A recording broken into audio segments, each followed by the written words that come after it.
People have always been interested in knowing how they originated, developed, and were born, and why some people developed abnormally. Ancient people filled with curiosity developed many answers to these questions. Greek scholars made many important contributions to the science of embryology.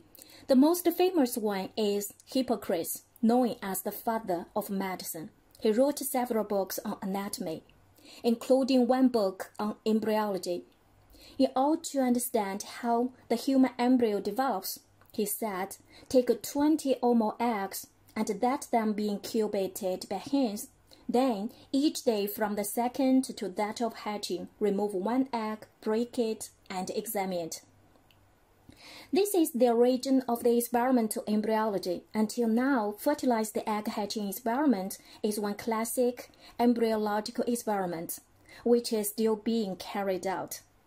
Another famous scientist in Greece is Aristotle. As we know, he is one famous Greek philosopher and scientist. You probably don't know that he is also regarded as the founder of embryology. He described the development of the chick embryo in the paper. He thought the human embryo arose from the menstrual blood after the activation by male semen. In ancient Rome, Claudius Galen is the most famous and influential medical scientist. He wrote a book on the formation of the fetus. He described the development and nutrition of the fetus as the structures that we now call the allantois, amnion, and placenta. Leonardo da Vinci is one of the three art masters of the Italian Renaissance. His studies in science are as impressive and innovative as his artistic work.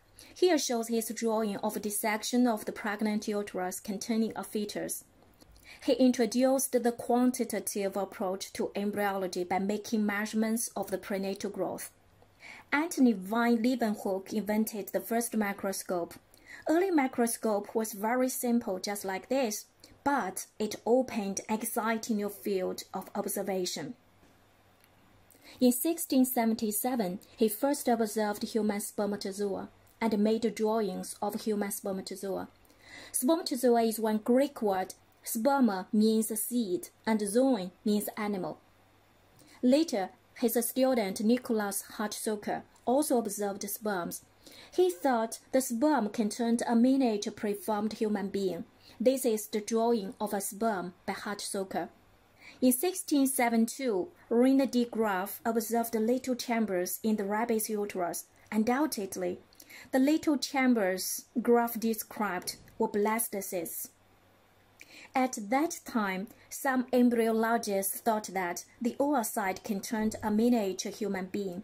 It became enlarged when it was stimulated by a sperm.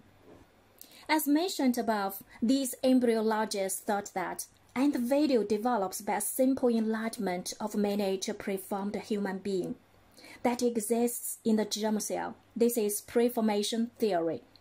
Corresponding to the preformation theory is the theory of the epigenesis, first appeared in Wolff's doctoral dissertation. In 1827, Van Baer described the oocyte in the ovarian follicle of a dog. He also observed dividing zygotes in the uterine tube, and blastocysts in the uterus and notochord in the embryo.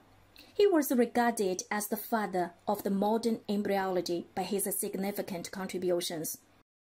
Just as Newton said, if I have seen further, it's by standing on the shoulders of giants. The theories of every age offer explanations based on the knowledge and experience of investigators of the period. We should appreciate these scientists for giving us a better understanding of the region of life.